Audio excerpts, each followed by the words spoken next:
Now, when you were in the federal facility, were you in the same area as violent offenders? Was this more of a white-collar situation? I mean, what was it like day to day? No, actually, the facilities, and we all hear country club prison. Prison is prison at any level. Yeah. But as far as the facility I was in, about 75 to 78% of people were in for drug offenses. A lot of people from the street, as we say, and I made a lot of friends there with a lot of the drug offenders. In fact, more of the drug offenders were friends of mine because they whined less than the white-collar criminals who whined about things all the time. But there were some pretty tough characters in there. You had to watch your step. You needed to not get into any arguments or fights. Yeah. But there were a lot of good people that were trying to repair their lives before they got out from behind the walls. Well, we've talked before about how your position on the Iraq War and your opinion of George W. Bush going into that war shifted over time. And I'm curious whether being in prison side by side with some of those nonviolent, I presume, drug offenders changed your opinion on the drug war and on the jailing of nonviolent drug offenders. I'm a complete 190% reversal on my position on the people who commit crimes due to drugs. Most of the people I saw in prison were addicts. They were easy targets for the government. And I'm not saying they didn't do wrong things, but these were not the Medellin drug cartel people. Right. And the other thing is there's racism, and I'm not talking about inmate to inmate. I'm talking about the management under the Bush administration. There was rampant racism allowed. There were racial factors that were involved in the sense of corrections officers being minority understanding or minority level. There were just a lot of wrongs, and it definitely absolutely changed my opinion. I think we need rehabilitation, and we can do some programs. We're not talking about the big drug dealers here. We're talking about addicts, and a lot of them didn't have good legal representation or couldn't afford it. So I think there's a better way that they won't have recidivism to go back in. It's amazing. I feel like we're talking to a progressive former congressman here.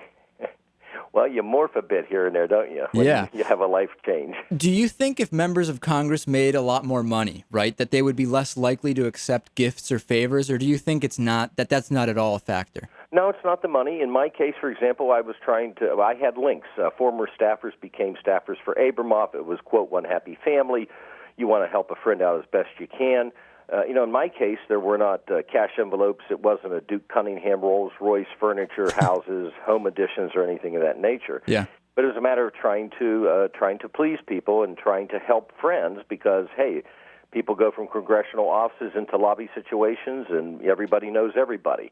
So I don't think it's the money. Now, I have said many times, including promos for Casino Jack, the United States of Money that Alex Gibney did, I have said many times that if you want to be a member of Congress, maybe you ought to serve a little time first, then run for office. You might have a little different perspective. Now, speaking of which, I don't know the legality.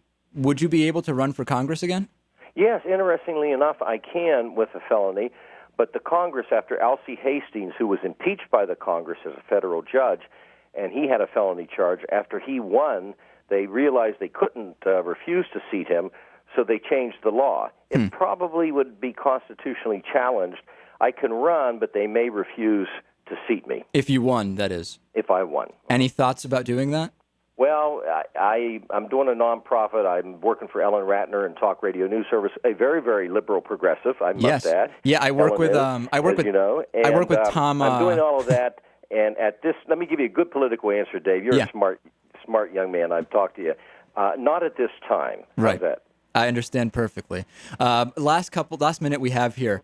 2 years ago, you said you would do the exact same proposal with Freedom Fries, that you liked that idea. Are you still of the same mindset? Yes, actually, I did the International Film Channel, and as I said on that, it was something I never dreamed would rise to the level it did. Yeah. I know it infuriated a lot of people. I did it as a token gesture to support the troops, and I'd do that one again. Now, the Iraq War, if I could ever take a vote back in my lifetime, of course, if I had known, we were really duped. But that was a terrible, terrible thing. The intelligence source, they should have went after who lied to us, or whether the Bush administration lied knowingly, or Alberto Gonzales, who's a real scumbag. I didn't put anything past him. But I still would support the troops themselves with a gesture. We've been speaking with former Congressman Bob Ney. A real pleasure to speak with you. It's been too long. Thank you, Dave. Okay, take care. Best of luck.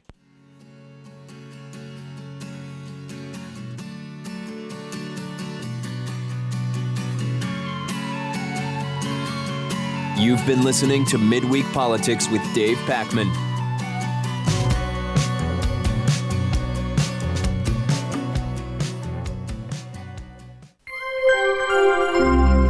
Midweek Politics is made possible in part by CSR Wire, the corporate social responsibility newswire at csrwire.com, by DIF Design, specializing in custom business websites at difdesign.com.